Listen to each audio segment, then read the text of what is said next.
So now that we've cleaned the area, we're going to cover the area. And how we're going to think about the area we're covering is the wound dry and we need to add moisture? Is the wound wet and we need to remove some moisture? Could it be a mix of both? Do we have a very small wound that just needs maybe a fabric Band-Aid? Or do we have a larger wound that needs more supplies? Or a larger wound that maybe is kind of oddly shaped where we need to cut supplies to fit that shape. Most importantly, we want to make sure whether it's wet or dry, small or large, that we're covering the area. Covering the area allows a warm, moist environment. Even if it's wet, we don't want it to be too wet, but we still want it to be warm and moist to be able to promote healing. So, when I'm looking at this, I'm pretending that this is a dry wound that I'm looking at. So dry meaning there's not drainage on the dressing that I removed, it's not visibly draining, or the person is telling me, no, I haven't had any drainage come from the area. So in that case, if we have a dry wound, we want to add moisture to that wound. So we can add moisture using A&D ointment, an antibiotic ointment, Vaseline, and what we can do is if we want to, we can put it on a finger and we can apply to the area, but that might cause some discomfort. If you're already sure what dressing you're going to use, you can take that dressing, apply the ointment on that dressing, and then you could put directly on the area. Or if you had a different dressing, right, depending on what that was, apply ointment to the area that you need to then lay on the wound. So now we're going to talk about applying a dressing to a wet wound. So whether you can tell that when you were removing the dressing that the dressing was saturated from the previous drainage that was coming out, whether you can visibly see that it's draining, or the person with the wound is telling you, yes, this has a lot of drainage. What we want to do is we're still going to add that thin layer, a contact layer, whether it be A&D ointment, Vaseline, or something like an antibiotic ointment if indicated. But what we want to do is make sure that we're not adding too thick of a layer, because what we don't want to do is for the skin around the wound, we don't want to have that break down. And if it has too much moisture, everything can get kind of moist. So what we want to do is have that thin layer directly on the wound. So if I was using this, I could take some A&D ointment, apply a thin layer with my clean glove, I can spread it out.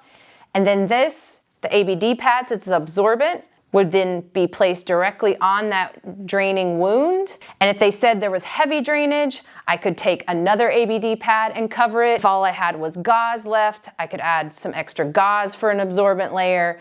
But what we're wanting to do is we're still adding that contact layer, and then we're adding the absorbent layers based on their preference, maybe how much drainage is actually coming out, what clothing they're wearing, making sure that they can take their shirt or jacket on and off with the dressing underneath. Same with pants and same with shoes. So we want to absorb, but we also want to make sure that it's a functional dressing. So we've discussed how to dress a dry wound, and we've discussed how to dress a wet wound. Now we're going to talk about seeing a wound that has some dry areas and some draining areas.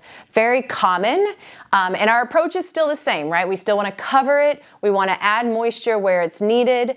And in this case, I would treat it like a wet wound. If there are some very dry areas, you could add the ointment directly to those areas.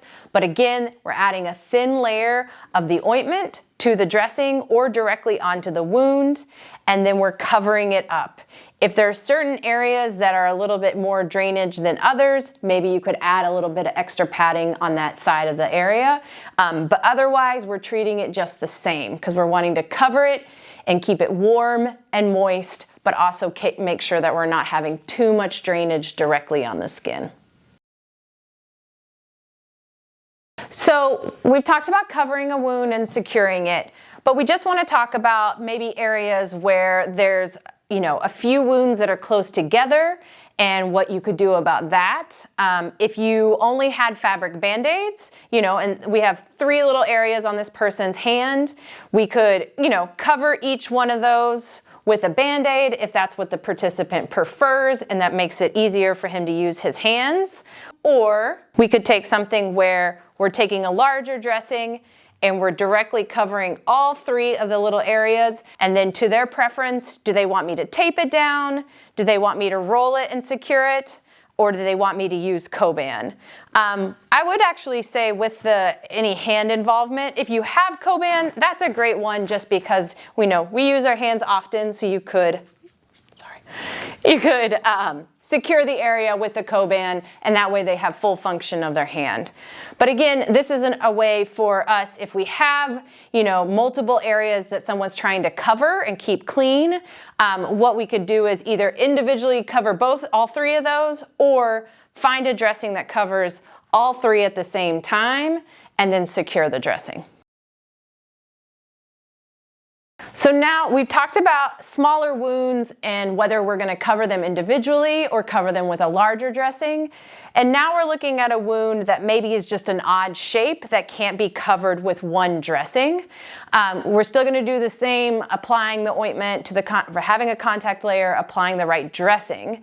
But for this sake, we want to make sure that we're not using too many supplies to where the area that we're covering is so bulky with wound care supplies. And we also don't want to waste wound care supplies. So if we're able to cover it with one dressing, that's great. But if we need to be a little creative and make sure that we're covering the whole area but not making it too bulky, what we can do is we can cut the supplies or use different supplies for other areas. So for example, this ABD pad can cover most of this area on his arm, but we see that there's still some outlying wounds there. And so what we could do, right, we're still following the same protocol of applying ointment, but then we could add maybe a little bit of a dressing right here instead of a whole nother ABD pad. And that way we've covered both of the areas and we haven't overused any supplies. And now we would be ready to secure the area.